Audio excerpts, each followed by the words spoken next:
Welcome दोस्तों, epic edu channel में आपका स्वागत है। यहाँ पे मैं अपना चैनल का नाम लिख देता हूँ, एपिक एजू।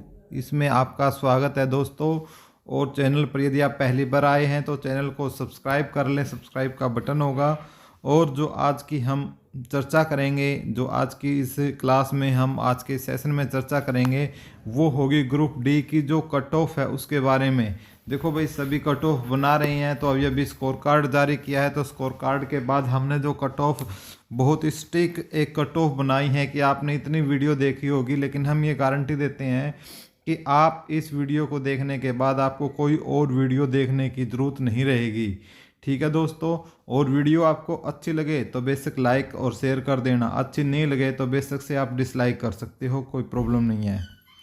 जो आज की हमारी चर्चा रहेगी वो ग्रुप डी की भर्ती की। ठीक है, आपका जो पोर्टल है वो बहुत जल्दी ओपन हो जाएगा।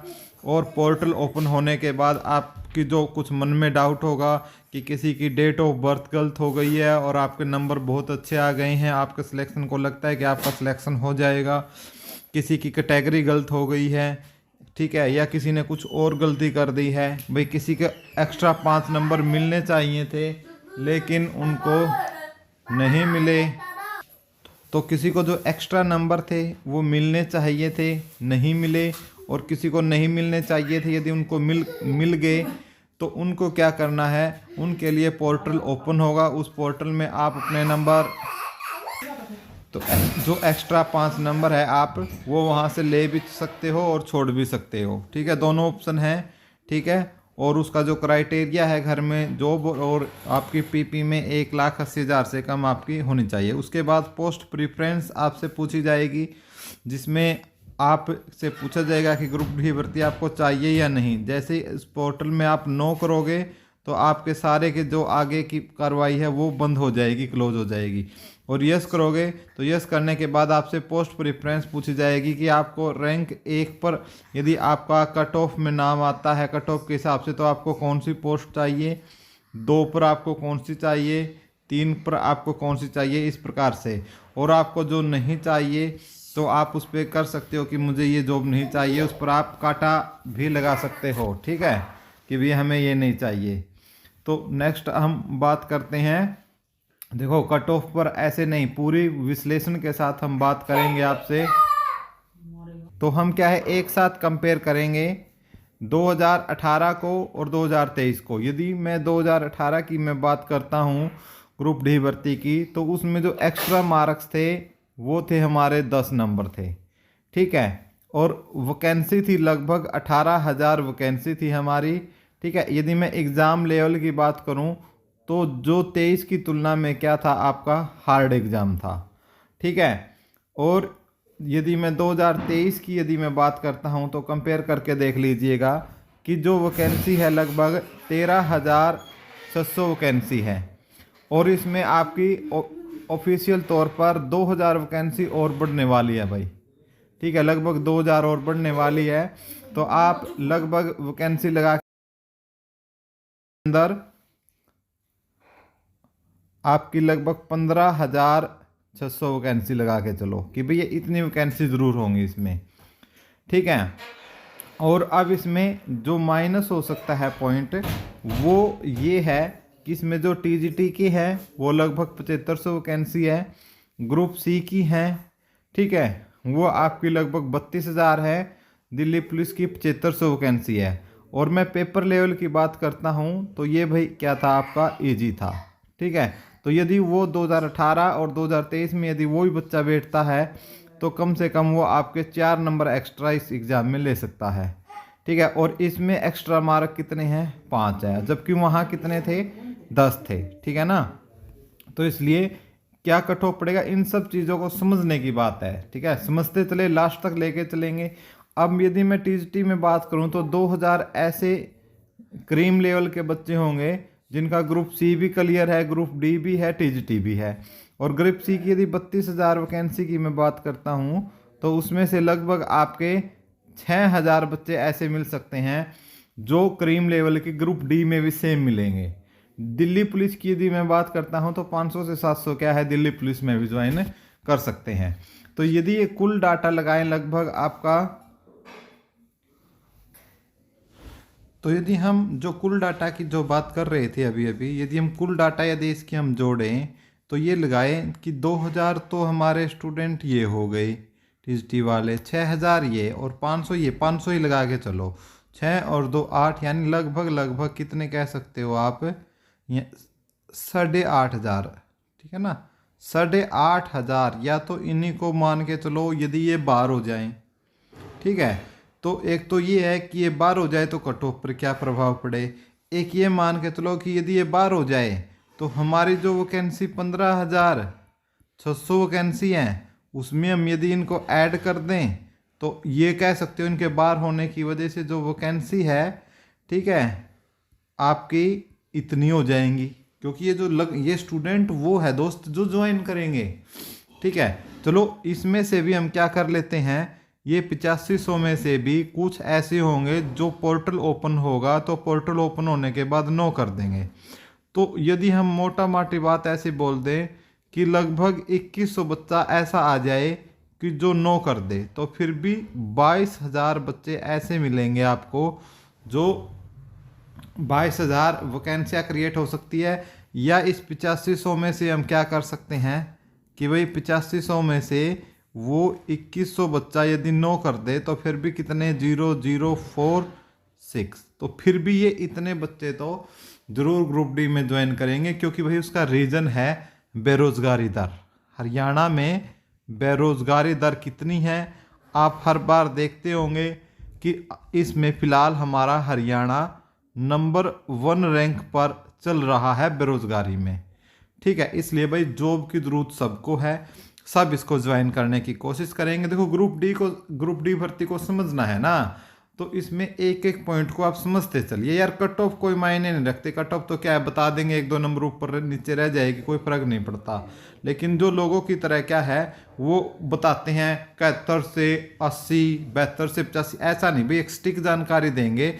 पीछे मैंने इसमें नॉर्मलाइजेशन से स्कोर कार्ड आने से पहले नॉर्मलाइजेशन की भी एक वीडियो बनाई थी और बिल्कुल वो स्टिक गई है। उसमें भी लोगों ने नहीं माना था कि ऐसे होगा, लेकिन आप पीछे जाकर चेक कर सकते हो, वो भी होगा। एक मैं आपको ना अच्छे तरीके से डिटेल इसकी हम स्टडी में आपको करवा रहा हूँ कि भाई क्या क्या हो सकता है, ठीक है। उसके बाद डीवी के लिए 3 गुना के लिए बोला है एचएससी ने, ठीक है ना। एचएससी ने क्या बोला है, एचएससी का कहना है कि ग्रुप डी के अंदर हम 3 गुना बुलाएंगे, ठीक है ना। कितने गुना, 3 गुना को बुलाएंगे, ठीक है। जैसे भी हमारी वैकेंसी 15,000 है तो 45,000, यानी आप लगभग एक लगा के चलो कि लगभग एचएससी ग्रुप डी के अंदर, ठीक है ना, ग्रुप डी के अंदर लगभग 52 से 55,000 बच्चों को बुलाया जाएगा, ठीक है। 52 से 55,000 बच्चों को डीवी के लिए बुलाया जाएगा। डीवी के लिए भी हम कट ऑफ देखेंगे, ठीक है। तो सबसे पहले हम क्या करते हैं कि 2018 की कट ऑफ क्या रही थी उसको देख लेते हैं। अब हमने कंपेयर अच्छे तरीके से हम कर चुके हैं, तो हम एक बार देख लेते हैं कि 2018 में क्या रहा था। तो 2018 की यदि मैं बात करता हूँ तो जनरल की कट ऑफ थी वो 69 पर गई थी। कितने पर गई थी जनरल की कट ऑफ, 69 पर गई थी। और जो वेटिंग थी जनरल की वो 1 नंबर कम गई थी भाई, सिर्फ 1 नंबर कम, यानी 68 पर गई थी। ईडब्ल्यूएस की गई थी 67, और ईडब्ल्यूएस की जो वेटिंग थी वो कितनी थी, 66। बीसीबी की कट ऑफ थी 64, ठीक है, 64 थी, और वेटिंग गई थी 63 पर। बीसीए की 63 थी और वेटिंग गई थी 62 पर। इसी प्रकार एससी एसटी की 60 थी और 59 पर इसकी गई थी वेटिंग, ठीक है। यानी यदि हम एक हिसाब देखें, क्योंकि हमने देखा था कि इसमें जो एक्स्ट्रा नंबर थे, एक्स्ट्रा मार्क्स थे हमारे, वो कितने थे, वो थे इसके अंदर 10, ठीक है, 10 थे। और भाई यकीन मानिए 95% बच्चों ने ये एक्स्ट्रा 10 मार्क ले रखे थे, लगभग सब ने ले रखे थे। क्यों, क्योंकि सभी के सभी इसमें से क्या थे, लगभग फर्जी थे। 90% इसमें क्या थे, फर्जी थे। सही थे जिनको, ठीक है, थोड़े बहुत ही थे जिनको 10% या 20% थे जिनको, यदि चलो फर्जी की बात हम आंकड़ा 90% भी ना माने तो 70 से आप इसका एक आंकड़ा मान ले सकते हैं कि आप 70 से 75% इसमें फर्जी थे भाई। यदि सरकार अच्छे से वेरिफिकेशन करती तो ये 10 नंबर हर बंदे को नहीं मिलने चाहिए थे। ठीक है, ये जो 10 नंबर थे ये हर एक उसको नहीं मिलने थे। ठीक है, यदि अच्छे से इनकी क्या होती, वेरिफिकेशन होती। लेकिन इस बार क्या है भाई, इस चीज़ पे बड़ी सख्ताई है। आपने देखे होंगे बहुत सारे इसी के ऊपर क्या है केस हुए हैं, और किन पर, जो ये 5 मार्क्स एक्स्ट्रा है इनके ऊपर। ठीक है, और आपने देख भी लिया होगा कि रिजल्ट में स्पष्ट लिख रखा है कि जो ये 5 मार्क है फिलहाल एनटीए ने सस्पेंड कर दिए हैं, एनटीए और एचएससीसी ने सस्पेंड कर दिए हैं। जब इस पर कोर्ट डिसीजन करेगा तो कट ऑफ आएगी 100 में से। यदि कोर्ट अलाउ करेगा ये 5 नंबर, यदि कोर्ट अलाउ नहीं करता है तो कितने में से आएगी, 95 में से आएगी। ठीक है, तो ये एक समझने की बात है भाई। हर पॉइंट को हम समझते हुए लास्ट कट ऑफ तक पहुंचने का प्रयास करेंगे, और उम्मीद करेंगे कि आप वीडियो को लास्ट तक देखते रहिए। ऐसे ही देखा छोड़ के भागे उसमें फिर मज़ा नहीं आएगा। ठीक है, तो एक बार हम क्या है 2023 की कट ऑफ तक पहुंचते फाइनल तक, उससे पहले हम डीवी के लिए देख लेते हैं। ठीक है, यदि डीवी के लिए कट ऑफ जाती है तो कहाँ तक जाती है। यदि डीवी के लिए कट ऑफ जाएगी तो जनरल का जो कैंडिडेट है आपका लगभग 63 मार्क्स जिसके हैं वो डीवी में उसका डीवी आ जाएगा। देखो मैं फाइनल सिलेक्शन की बात नहीं कर रहा हूँ, डीवी में। और ये चाहे 95 में से आए चाहे रिजल्ट 100 में से आए। ठीक है, ईडब्ल्यूएस की बात कर रहा हूँ मैं कि भाई 62 नंबर, बीसीबी भी आपका 62 नंबर, बीसीए की यदि मैं बात करता हूँ 61 नंबर, एससी एसटी के लिए डीवी आ सकता है 59 नंबर पर, ईएसएम के लिए यदि हम बात करते हैं तो 57 नंबर पर डी, और पीडब्ल्यूडी की बात करते हैं तो आपका लगभग जो डीवी की बात करते हैं ईडब्ल्यूडी की, एक बार मैं क्लियर कर लेता हूँ। ठीक है ना, ईएसएम की और ईडब्ल्यू की। ठीक है, यदि मैं इसकी बात कर लेता हूँ तो ये आपका 55 तक आ सकता है, और ये आपका 48 तक आ सकता है। ठीक है, ये अंदाजा है भाई, इतना हो सकता है। ठीक है, ग्रुप डी के लिए डीवी आपका जो इतने अंक यदि आपके हैं तो यकीन मान के चलिए आपका डीवी ज़रूर आएगा। ठीक है, डॉक्यूमेंट वेरिफिकेशन ज़रूर आएगा। अब इसके लिए आप डॉक्यूमेंट ज़रूर तैयार कर लें। क्यों? क्योंकि यदि आपका ज़रूर नहीं है कि फाइनल भर्ती में नंबर नहीं आए। आज एक स्टेटमेंट आई है जिसमें बोला है कि जो HSSC का ग्रुप डी का स्कोर कार्ड है वो कितने दिन तक वैलिड रहेगा, वो रहेगा 3 साल तक। ठीक है, अब मैं आपको समझाता हूँ कि आपने वो डॉक्यूमेंट वेरिफिकेशन के लिए डॉक्यूमेंट तैयार क्यों रखने हैं।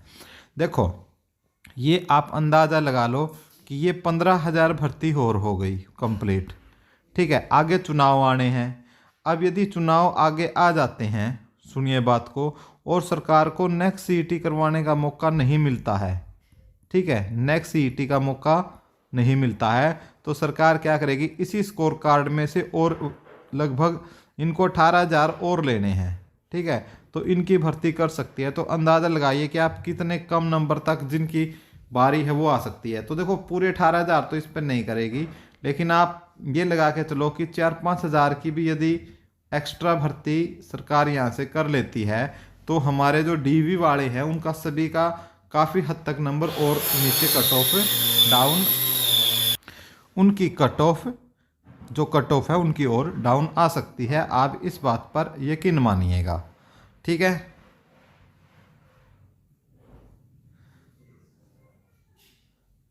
तो ये 3 गुना के लिए थी।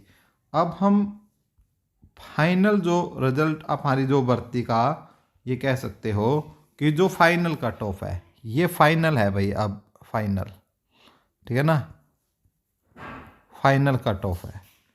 ठीक है, इसको हम फाइनल लेके चल रहे हैं। ठीक है, जो हमारी आएगी जिसमें से भर्ती होगी। ठीक है, जनरल की मैं बात करता हूँ। देखो भाई, ये मुझे मज़ा नहीं आता कि मैं आपको बता दूँ कि जनरल की होगी।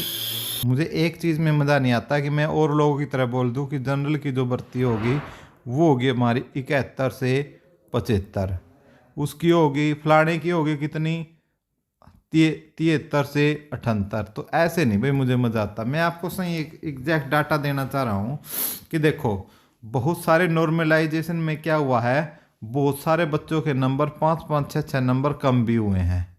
ठीक है, तो उसमें भी हम उसको बाद में बात करेंगे, नॉर्मलाइजेशन का क्या इफेक्ट रहा उन मार्क्स पर और उनका आपके सिलेक्शन पर क्या फ़र्क रहेगा उन पर भी। तो इस फाइनल कट ऑफ में हम एक बार ये देखने की कोशिश करेंगे कि इसको हम किस प्रकार से हमारी कट ऑफ रह सकती है। देखिए जो जनरल की कट ऑफ है हमारी, वो हमारी रह सकती है आपकी 71 के आसपास। ठीक है ना, 71 की कट ऑफ है वो रह सकती है, 71 भी रह सकती है भाई, 72 भी रह सकती है। ठीक है, 71 भी रह सकती है और 72 भी रह सकती है। ठीक है, लेकिन मेरी जो कट ऑफ है जो मैं आपको बताऊंगा ना, मैं एक ही बता रहा हूँ भाई 71। ठीक है, जो मेरे अपने एक्सपीरियंस से और जो सर्वे किया है, लोगों के नंबर भी देखे हैं उनके हिसाब से, तो जो कट ऑफ है वो आपकी तो जनरल की है वो 71 है। यदि मैं EWS की बात करूं तो कोई ज़्यादा फर्क नहीं रहेगा भाई, जनरल में और EWS में सेम भी रह सकती हैं और एक नंबर कम भी रह सकती है। कितने नंबर पर? 70 पर। तो EWS वालों की क्या जा सकती है कट ऑफ? आपकी 70 कट ऑफ जा सकती है। यदि मैं BCB की बात करूं तो जो EWS की कट ऑफ है और BCB की कट ऑफ है वो लगभग सेम जा सकती है, यानी दोनों के आसपास आपकी 70 या 69 जा सकती है, लेकिन जो हम कट ऑफ बता रहे हैं वो 70 बता रहे हैं। ठीक है, यदि मैं BCA की यदि मैं बात करता हूँ, BCA की तो जो BCA की मैंने 70 बताई है, आप इसमें थोड़ा सा चेंजेस कर लीजिएगा। ठीक है ना, जो कट ऑफ है इसकी लगभग रहेगी आपकी 69 के आसपास। ठीक है, और यदि मैं BCA की बात करता हूँ तो BCA की जो कट ऑफ रह सकती है वो रह सकती है 68 के आसपास। ठीक है, SC की यदि मैं बात करता हूँ तो लगभग 66 SC की कट ऑफ रह सकती है। ठीक है, ESM की बात करता हूँ तो ये हमारी रह सकती है आपकी लगभग 59 के आसपास। PWD की बात करता हूँ तो ये रह सकती है 57 के आसपास। ये है भाई हमारी फाइनल कट ऑफ। ठीक है, और एक और बात है, जो हमारी कट ऑफ होती है ना बिल्कुल स्टिक होती है, और जो फाइनल कट ऑफ जब रिजल्ट आएगा उसके साथ इसको मिला लेना। इस बात की मैं श्योरिटी देता हूँ आपको, देखो गारंटी तो किसी चीज़ की नहीं होती, लेकिन श्योरिटी देता हूँ कि आपको यही कट ऑफ मिलेगी। ठीक है, ये तो उस केस में हुआ जब कैंडिडेट का रिजल्ट आएगा 95+5 में से, 95+5 में से। ठीक है, जब आपका रिजल्ट किस में से आएगा? 95+5 में से आपका रिजल्ट आएगा ना। ठीक है, यानी 5 नंबर यदि आपको सोशियो इकोनॉमिक्स के मिलते हैं तो, ठीक है, 5 नंबर के यदि सोशियो इकोनॉमिक्स के मिलते हैं तो ये कट ऑफ आपकी रह सकती है। ठीक है, यदि 5 नंबर हटते हैं तो इनमें से सभी में से भाई जो जनरल की कट ऑफ है ना, ये कट ऑफ ये हमारी 69 तक जा सकती है। ठीक है, और जो ये कट ऑफ है हमारी आपकी 68 तक जा सकती है। इसी प्रकार ये कट ऑफ भी है आपकी 67 तक जा सकती है।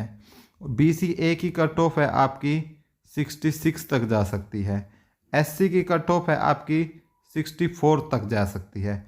ये आपकी 57 तक जा सकती है, और ये आपकी ये। ठीक है, ये वो है जब हाई कोर्ट 5 अंकों को सस्पेंड कर दे। ठीक है, उस केस में रिजल्ट किस में से निकलेगा? फिर जो रिजल्ट है किस में से आए? रिजल्ट आपका 95 में से आए, तो फिर कट ऑफ ये रहेगी। ठीक है, एक एक पॉइंट को अच्छे से नोट कर लो भाई, और समझते चलो, हर चीज़ को समझते चलो कि क्या क्या कट ऑफ रह सकती है। ये कट ऑफ मैंने तब बताई है जब आपकी 95 में से आए। देखो कट ऑफ को समझने की कोशिश करना, ये तो कट ऑफ है। ठीक है, ये हमारी फाइनल कट ऑफ है। ठीक है, हमारी यदि फाइनल कट ऑफ है तब।